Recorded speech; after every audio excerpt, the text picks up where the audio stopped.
parlerai d'abord de recrutement et de mobilisation, ensuite le mouvement de la population, natalité, nuptialité et mortalité, avec notamment un petit point sur les pertes de guerre. Donc toutes ces choses, ce qu'on appelle des indicateurs démographiques qui sont la substance même de la formation de la famille. Et puis enfin, des incidences. Alors notamment, j'ai regardé un petit peu les veuves, j'ai regardé les enfants, le rôle des femmes, bien sûr. Toutes ces choses ont été évoquées.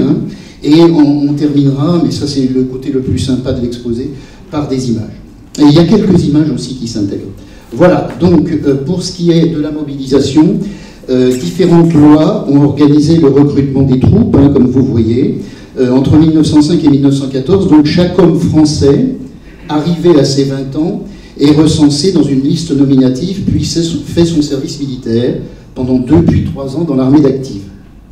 Pendant 11 ans après son service, il fait partie de la réserve de l'armée d'active, puis pendant 7 ans de l'armée territoriale, enfin pendant encore 7 ans de la réserve de l'armée territoriale. Une classe, alors la définition d'une classe, parce qu'on parle souvent de ces classes d'âge, une classe est l'ensemble des hommes nés une même année et aptes au service. Le numéro d'une classe correspond à l'année de son recensement, réalisé en général en décembre de l'année des 20 ans des personnes recensées. L'incorporation se fait donc l'année après le recensement, à l'automne.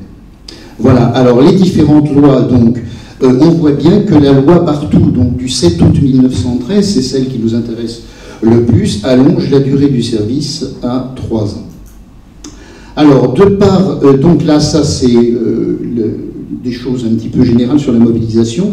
Donc, de par l'étendue et la durée du conflit, bien sûr, il y a la mobilisation, c'est quelque chose de très important. Alors, je regardais ce que ça pouvait donner à Paris. La mobilisation parisienne donc a pu concerner, mais c'est un chiffre tout à fait, tous ces chiffres sont évidemment discutables, bon, jusqu'à 857 000 soldats de l'ancien département de la Seine, puisque évidemment dans les recensements qu'on a de 1911 et de 1921, c'est le département de la Seine. Voilà, donc un rappel de quelques dates, et surtout ce qui est intéressant ici, ce sont les exemptés, mais je pense que d'autres personnes que moi en parleront avec plus de compétences. Alors voici une carte postale très connue, la foule de mobilisés à la gare de l'Est. On reconnaît bien évidemment la gare de l'Est, d'où je suis parti ce matin, elle a toujours la même allure. Défilé de mobilisés, place de l'Opéra, bon, ça ce sont des choses très classiques. Alors ce grand tableau, vous le retrouverez si le PowerPoint est bon, bien sûr, c'est tout simplement le tableau de répartition des classes dans les armées actives et territoriales. Les classes mobilisées en fonction donc de leur année et en fonction de la définition que je vous ai rappelée tout à l'heure. Ici, donc, un petit point sur les mobilisés. Vous avez un détail selon la date d'incorporation et avec une distinction entre les officiers en haut du tableau et la troupe. Vous voyez qu'en tout, on arrive effectivement à peu près à ce chiffre qu'on emploie en général, qui est de 7 900 000 mobilisés. Donc voilà, c'est en gros le chiffre sur lequel on arrive. Voilà. Alors, en fait, ce chiffre correspond à 168 Français sur 1000. En démographie, on parle plus de taux, vous savez, taux sur 1000, taux sur 10 000, selon l'indicateur choisi. Alors, 168 Français sur 1000 donc, sont mobilisés. Vous avez ici la population en 1911 telle qu'elle figure dans le recensement officiel de l'INSEE. Tout ça, ce sont des chiffres pris sur le site de l'INSEE, bien sûr, et de l'INED. La population masculine est donc de 19 540 000, les travailleurs valides de 12 644 000. Donc on en conclut que les 2 tiers des mobilisés sont des hommes mariés, la France étant le seul pays, avec la Serbie, à avoir exigé de sa population un pareil effort. Vous avez ensuite dans le tableau lui-même les pourcentages. Donc les hommes mobilisés, 7 935 000, ici ça tourne toujours autour de ça, 20% de la population telle qu'elle était en 1911, 40,6% de la population masculine et 62,7% des travailleurs valides. Alors le mouvement général de la population, voilà les 2 recensements dont on dispose.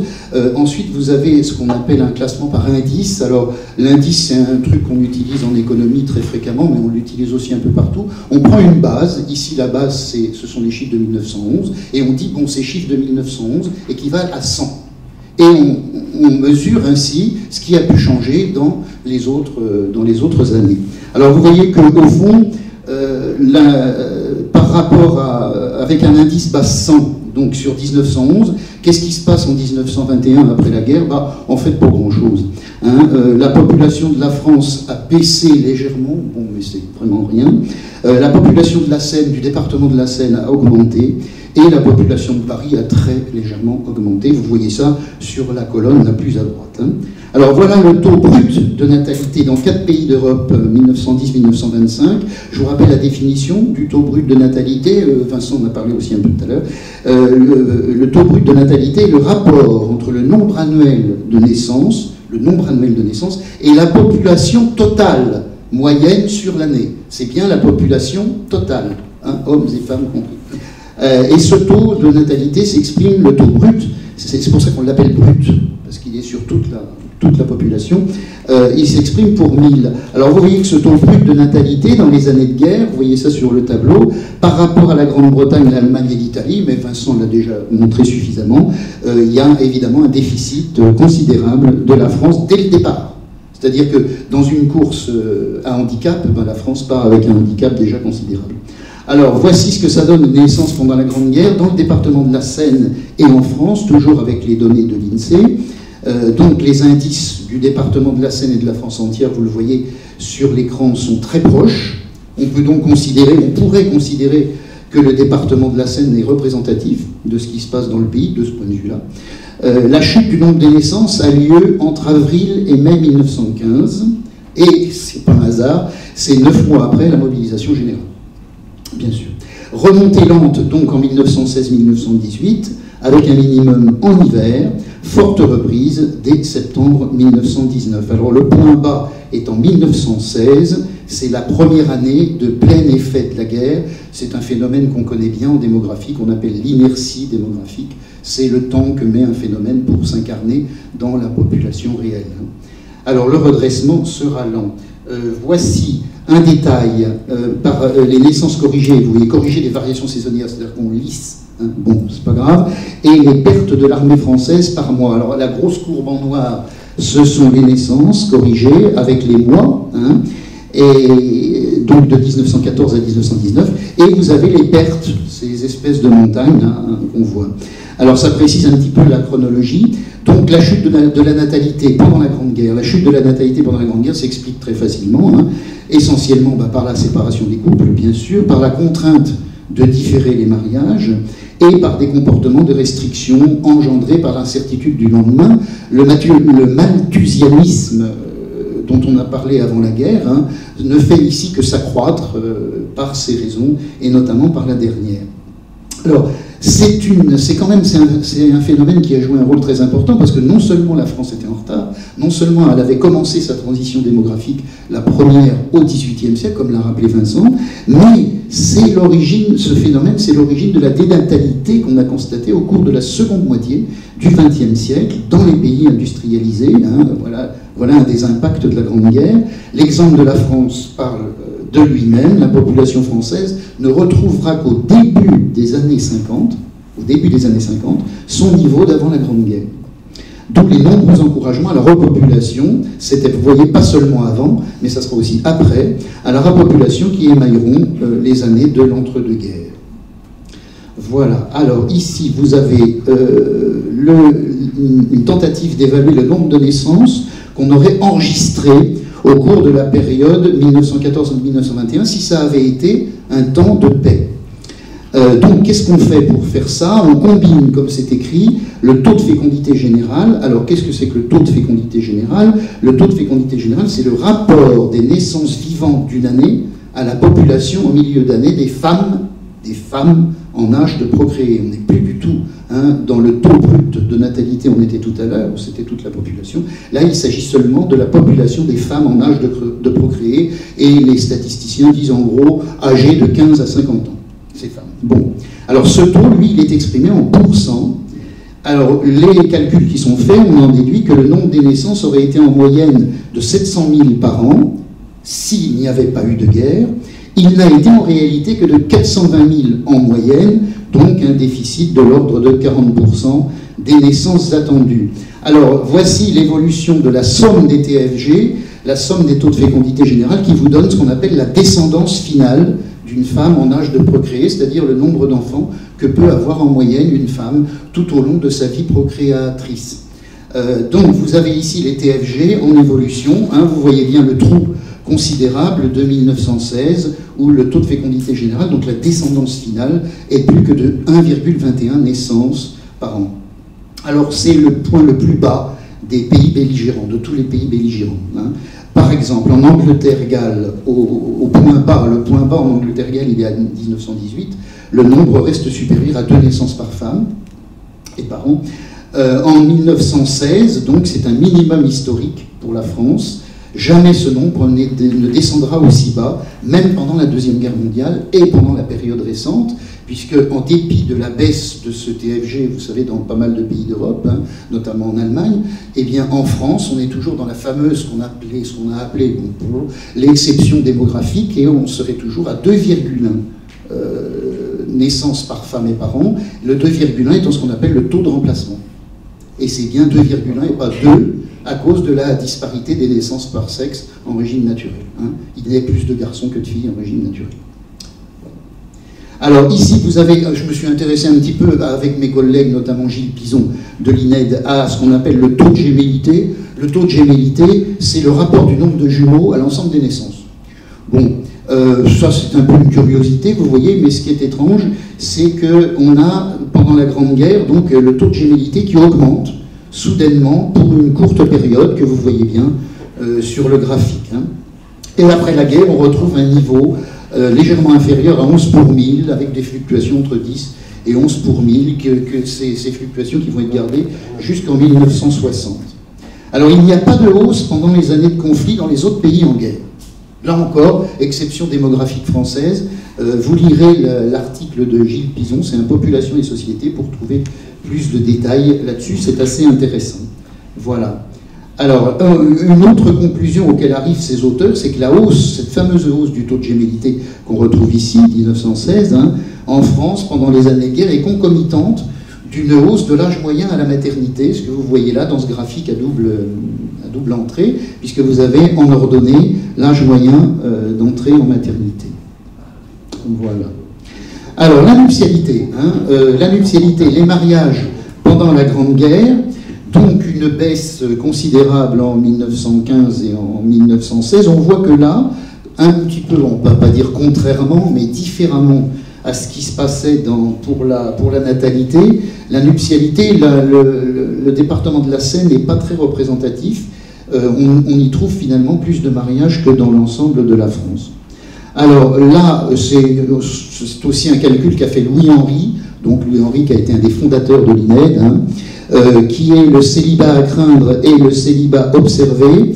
Alors, on s'aperçoit d'une chose, là je vous passe le détail parce que vraiment on n'a pas le temps, puis vous devez avoir faim, mais en fait ce qu'on voit évidemment c'est qu'il y a des générations de femmes qui sont très peu touchées hein, par cette affaire, parce qu'elles s'étaient mariées avant la guerre, hein.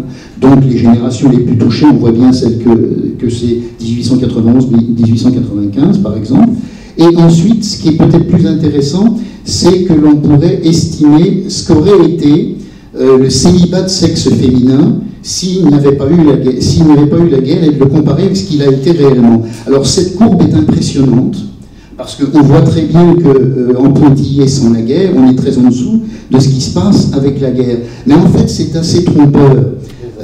La perturbation, ce que conclut Louis-Henri, c'est que la perturbation due à la guerre est relativement faible dans les groupes de génération les plus touchés, donc 1891-1895 et 1896-1900, bien sûr. La proportion des célibataires à 50 ans est respectivement de 12,5% et de 11,9%, contre une proportion qu'on peut appeler normale, qui aurait été de 10% et de 9,5%. Donc, le manque d'hommes, dit Louis-Henri, n'a contraint au célibat que 2,5% des femmes de ces générations, bien que la guerre ait provoqué la mort de 15 à 20% des hommes que ces femmes auraient normalement épousés.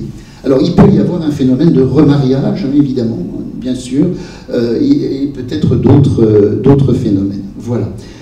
Bilan démographique, donc, de la guerre, les fameuses pertes de guerre.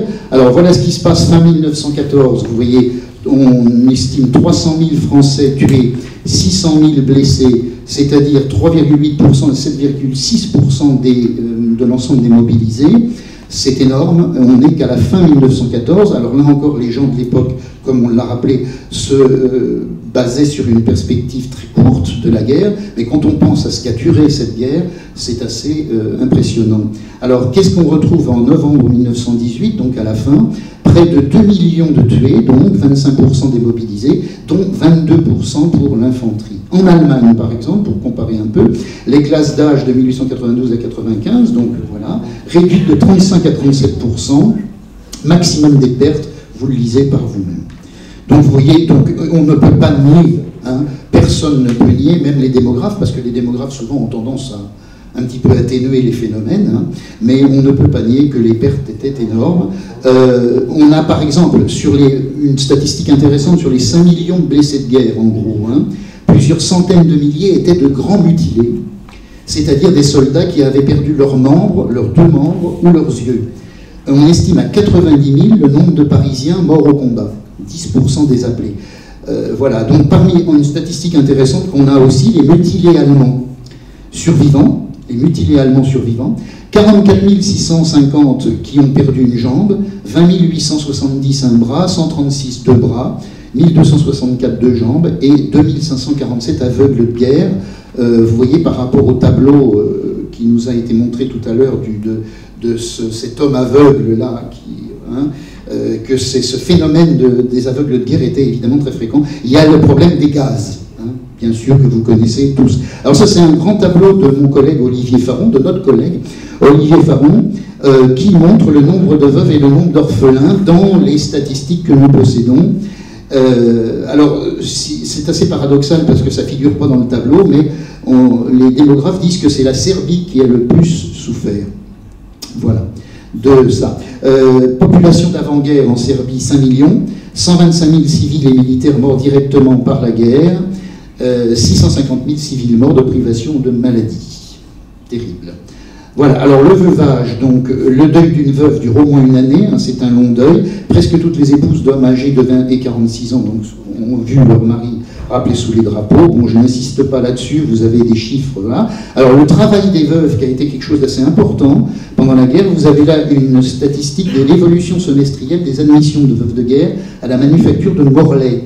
Entre juillet 1915 et 1923, c'est une manufacture de tabac. Alors 131 ouvrières, dont 124 veuves, ont été recrutées.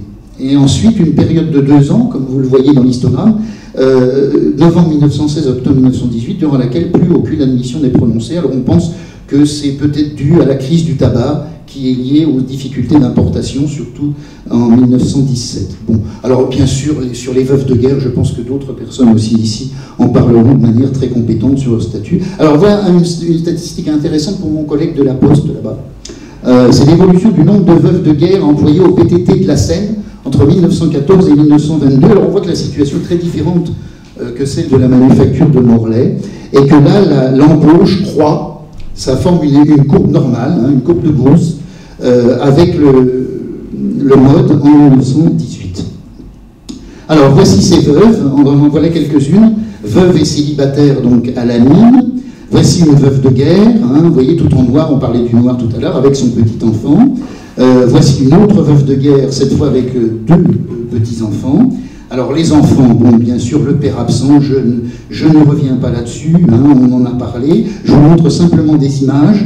Donc les œuvres, l'union des œuvres de guerre de la mairie du 14e arrondissement, les amis des orphelins de guerre, le devoir social. Voilà, et donc ce rôle des femmes, la main-d'œuvre féminine croissant de 20% dans les usines d'armement, de métallurgie, de chimie, les entreprises proposant des rémunérations élevées pour attirer l'obusette, alors c'est un mot qui apparaît, ou la munitionnette, qui sont soumises à des cadences très rudes hein, de travail, comme vous le voyez, comme vous pouvez le lire. Les femmes conduisent des tramways, sont admises aux grandes écoles pour jeunes filles, dès 1915, participent aux luttes sociales. Voilà, donc part prépondérante. Je passe sur la suite, sur les lois, on en a déjà parlé, il n'y a rien de nouveau. Et maintenant, je ne vous montre plus que des images pour terminer. Les munitionnettes, donc les voilà, hein, dans leurs ateliers. Voilà. Les obusettes, avec ces rangées impressionnantes d'obus, bon. Donc la permission, la famille, ce que j'ai appelé la famille éphémère, j'ai 3 images sur la famille éphémère. Vous voyez le soldat qui se penche sur le berceau du tout dernier né, la femme attendrie et la petite fille, comme on l'a déjà vu dans certaines iconographies, qui s'accroche à son père. La famille éphémère, donc ça c'est assez, j'ai bien aimé cette représentation, parce qu'on voit les autobus derrière, donc il y a quelque chose de très, comment dire, qui passe. Au revoir ou adieu, donc voilà, une très belle, je trouve très belle image, parce qu'on ne sait pas du tout si, voilà, on peut toujours se dire que malheureusement, ça n'est pas qu'un au revoir. Alors là aussi, comme on l'a vu tout à l'heure, hein, le couple, ils sont très tendrement enlacés, bon, voilà. Et enfin, je termine par la famille reconstituée, famille avec poilus, revenus, décorés. Vous voyez, il n'y a rien de très nouveau non plus par rapport à ce qu'on a déjà vu, mais c'était un peu pour le fun et pour ne pas finir trop tard. Je vous remercie de votre attention.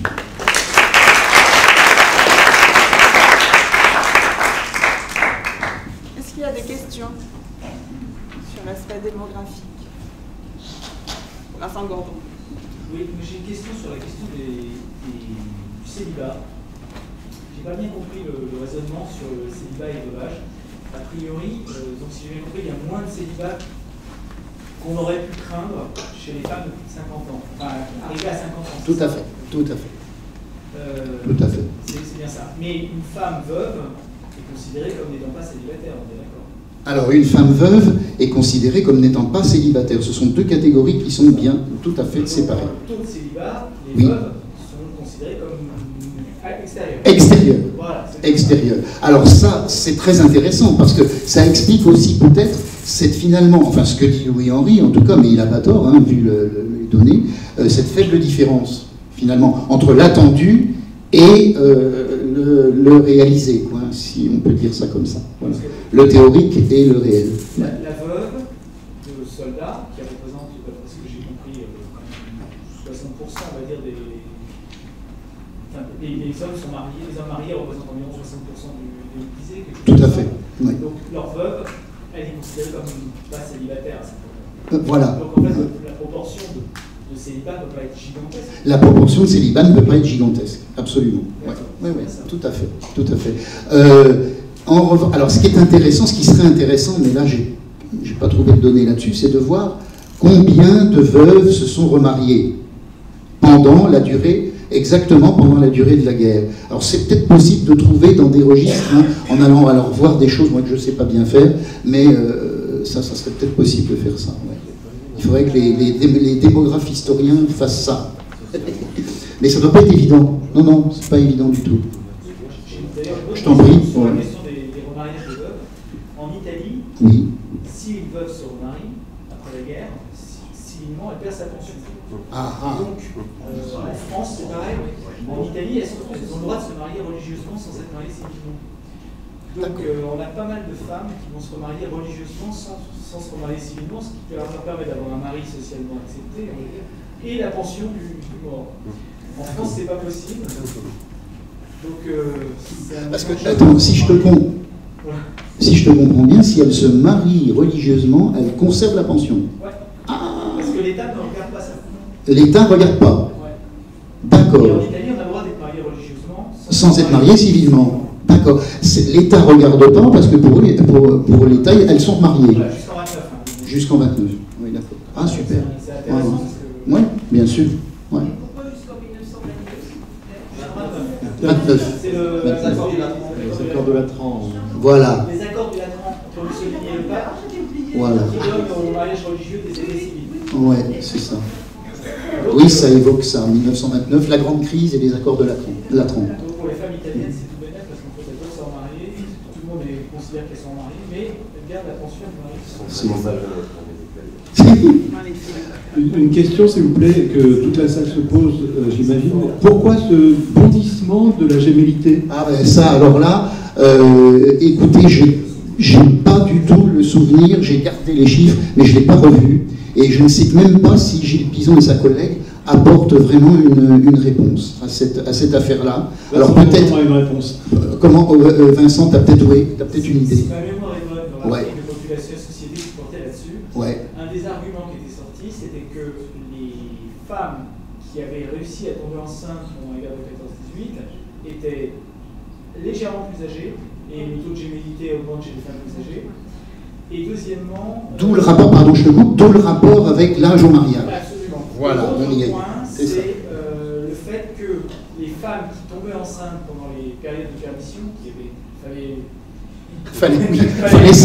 oui, tout à fait. Légèrement plus fécondes naturellement, et étaient celles qui avaient le plus de chances d'avoir des jumeaux. D'accord. Donc il y avait un effet de sélection qui était lié à ça. Mais je parle de mémoire parce que c'est un... Non, bien sûr, c'est un peu socle déjà assez ancien.